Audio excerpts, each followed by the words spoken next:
வணக்கம் சுபிக்ஷா டிவி நேர்களே, நான் உங்கள் அன்பான சயின்டிபிக் வேதிக் அஸ்ட்ராலஜர் அஸ்ட்ரோரஞ்சி பேசுகிறேன். நல்லது நினைப்போம், நல்லதே நடக்கும். இப்போ பார்த்தீங்கன்னா நம்மளுடைய சேனலில் வரக்கூடிய வீடியோஸ்லாம் வந்து சயின்டிபிக் வேதிக் அஸ்ட்ராலஜி முறையில் எந்த விதத்திலும் மிகைப்படுத்தாமல் உள்ளது உள்ளவாறு நம்மளுடைய ஜாதகத்தில் இருக்கக்கூடிய கிரகங்கள் எப்படி செயல்படுகிறது, அது கோச்சார அமைப்பில் சனி குரு ராகு கேதுங்கிற பயிற்சிகள் மூலமாகவும் மாத கிரகத்தின் பயிற்சி மூலமாகவும் எப்படி நம்மளுடைய வாழ்க்கையின் சம்பவங்கள் வந்து முடிவு இருக்குது. இப்போ வந்து சாதகமான சம்பவங்களா சாதகமற்ற சம்பவங்களா, அடுத்து வரக்கூடிய டைரக்ஷன் நம்மளுடைய வாழ்க்கையில என்ன இருக்க போகுது அப்படிங்கிறதெல்லாம் நம்ம துல்லியமா பார்த்து கொண்டிருக்கிறோம். அந்த வகையில ரிஷபராசிக்காரர்களுக்கு 2025 ஜூலை மாதம் எத்தகைய ஒரு மாதமாக பலாபலன்கள் பொருந்திய மாதமாக இருக்க போகுதுங்கிறது நம்ம பார்க்க போறோம். அதற்கு முன்னாடி நம்மளோட சேனல் ஃபர்ஸ்ட் டைம் வரவங்க சப்ஸ்கிரைப் பண்ணுங்க. ஸோ தொடர்ந்து நம்மளுடைய அறிவியல் சார்ந்த ஜோதிட கருத்துக்கள் மிகைப்படுத்தாமல் எந்த விதத்திலையும் மூடநம்பிக்கையில் போகாமல் உள்ளது உள்ளவாறு பார்க்கக்கூடிய ஜோதிட கருத்துக்கள் நிறைந்த வீடியோ வந்து உங்களை வந்து அடையும். அது மூலமாக நீங்கள் பயன்பெறலாம். இப்போ பார்த்தீங்கன்னா ரிஷபராசிக்காரர்களுக்கு 2025 ஜூலை மாதம் எப்படி இருக்க போகுதுன்னு பார்க்க பொழுது, ஜூலை மாதம் பிறக்கிறப்பவே பார்த்தீங்கன்னா சனி பயிற்சி, குரு பயிற்சி, ராகு கேது பயிற்சி ஒரு 2 மாதம் 3 மாதத்துக்கு முன்னாடியே முடிந்துதான் ஜூலை மாதம் பிறக்குதுங்கிறது நம்ம தெரிந்து கொள்ள வேண்டும், ஞாபகப்படுத்தி கொள்ள வேண்டும்.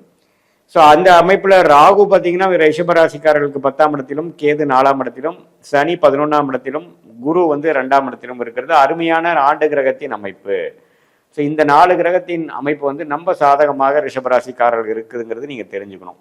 அடுத்தபடியாக ராசி அதிபதி சுக்கிரன் ரிஷபத்திலேயே ஆட்சி பலத்தோட மாதம் முழுக்கும் கிட்டத்தட்ட 27 நாள் 3.5 வாரம் ரிஷபத்திலேயே சுக்கிரன் இருக்கக்கூடிய அமைப்பு மிகவும் நன்று.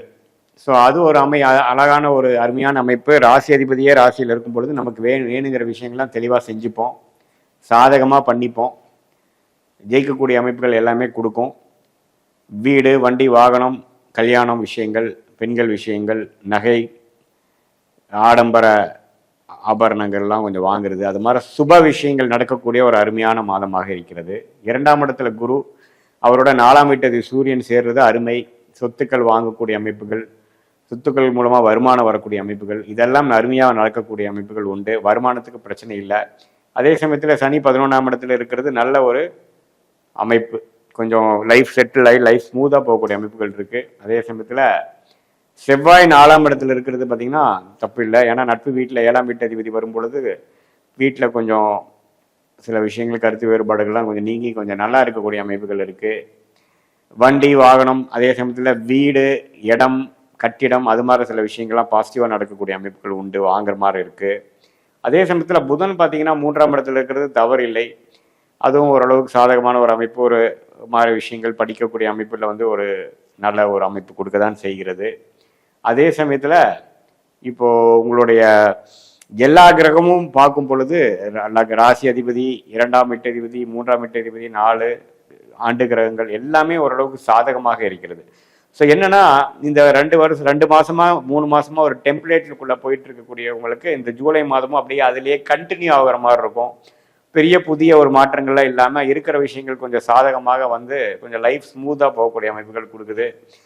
குடும்பத்தில் இருக்கக்கூடிய கருத்து வேறுபாடுகள்லாம் கொஞ்சம் நீங்கி கொஞ்சம் அமைதியாக போகக்கூடிய அமைப்பு. அதே சமயத்தில் கொஞ்சம் ஒரு இடம் விட்டு இடம் மாறி ஒரு நல்ல இடத்துக்கு, ஒரு சொகுசான இடத்துக்கு, ஒரு ஸ்மூத்தான இடத்துக்கு, ஒரு அமைதியான இடத்துக்கு மாறி அடுத்த 2 வருஷத்துக்கு ஒரு சுமாரான ஒரு நல்ல வாழ்க்கையை வாழக்கூடிய அமைப்புக்கு ஒரு ஆரம்ப கட்ட அமைப்பில் ஒரு ஏர்லி ஸ்டேஜ் ஆஃப் அந்த ஸ்மூத் ஃபேஸுக்கு வந்து இந்த ஜூலை மாதம் அப்படி ஒரு மாதமாக அமையும். ஸோ இப்போ பார்த்தீங்கன்னா அரசு சம்மந்தப்பட்ட விஷயங்களில் சாதகமான விஷயங்கள் கிடைக்கிறது. உங்களுக்கு வருமானம் வரணும், வெளிநாடு போகணும், விசாக்காக வெயிட் பண்ணிட்டு இருக்கிறவங்க அவங்களுக்கெல்லாம் கொஞ்சம் பாசிட்டிவாக நடக்கிறது. வரவேண்டிய சொத்து இவ்வளோ நம்மளால் இருக்கிறதுலாம் வர்றது, வரவேண்டிய பணம் கொஞ்சம் கிடைக்கிறது, கடன் அடைவது, ஒரு எதையோ ஒன்று சுபகாரியங்கள் வந்து கடன் அடைஞ்சிருச்சுடா சாமி, உண்மையில் நமக்கு கமிட்மெண்ட் கொஞ்சம் கம்மியாயிருச்சுங்கிற மாதிரி ஒரு பெருமூச்சு கொடுக்கக்கூடிய ஒரு அருமையான அமைப்பு இந்த ரிஷபராசிக்காரர்களுக்கு கண்டிப்பாக இந்த ஜூலை மாதம் குறிப்பாக சொல்லணும்னா இந்த முதல் 3 வாரமே நீடித்து நல்லாவே இருக்குங்க.